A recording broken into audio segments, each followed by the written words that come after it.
The header tanks are done right now is crazy. We shouldn't be carrying the header tanks like cargo. I think we want the header tanks to be integral to the tip. So essentially, like, just take the tip, use the tip of the rocket as as half top of the header tank, yeah. and essentially mirror the main tanks, but in small form in the nose.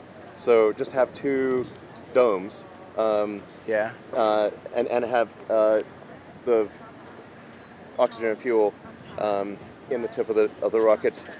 Not carrying the tanks like cargo, but having the tanks just integrated, right? Yeah. Like, okay. Just a mini version of big tanks. Right. Okay, and then because you don't have an extra wall and everything too. You have extra wall, no mounting planes. Yeah.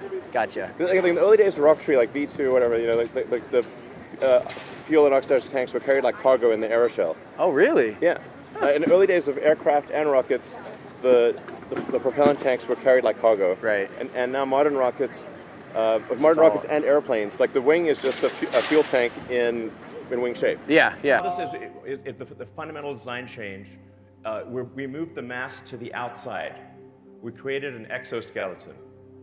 So normally the way that a truck is designed, you have a body on frame, you have a bed on frame, and the body and the bed don't do anything useful.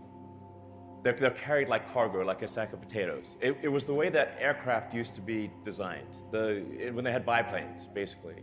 The key to creating an effective monoplane was a stressed skin design. You move the stress to the outside skin. It allows you to do things that you can't do with a body on frame. So we're able